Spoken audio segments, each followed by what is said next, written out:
I'm in Tihui on the western side of Lake Taupo, where farmers are battling with a drought. These parched paddocks haven't had any decent rain since December and they're struggling to grow grass. So they're spending thousands of dollars on feeding out baleage. It's getting scary now. Like, we should have paddocks being locked up so that we're growing grass for winter, and at the moment there's not much around really. So we just have to keep making decisions every day. Ruby and her husband Sean are farming 1,100 sheep and 55 cattle. They milk 730 ewes, whose milk is exported to China. Keeping the ewes milking well has come at a big cost. We've had to buy in a lot of feed to do it, and obviously that hurts our bottom line. We're coming off a couple of years of quite high costs in all farming sectors. As the drought worsens, the anxiety deepens, and the clock is ticking as Tihui's cooler climate means the warmer weather window in which farms can grow grass before winter hits is shrinking. You're waiting for weather systems to change. The weather gods are pretty hard bosses. A lot of people out there think they've got tricky bosses, and then you're like, well, we've got to use something that's completely unpredictable. You do start to worry about what it could do for next season.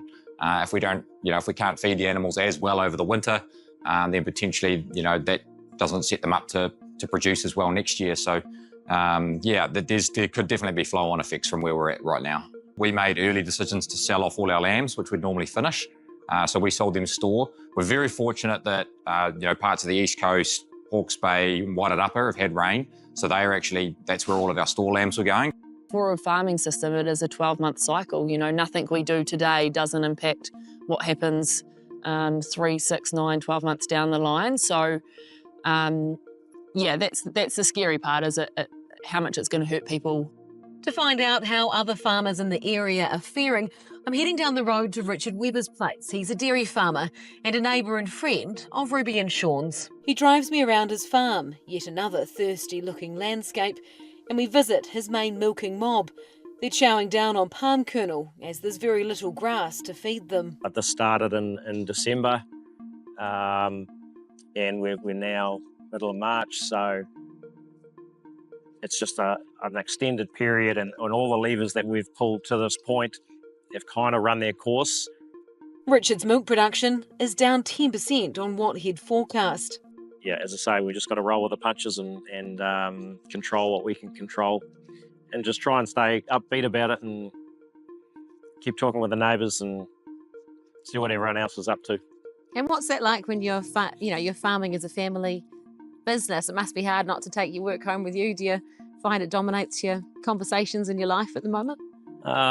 Short answer is it probably does dominate too much. We talk about the weather a lot. Our kids understand the dynamic that the weather has on our farm and the business, and we're all in it together, and it'll rain. I just can't tell you when.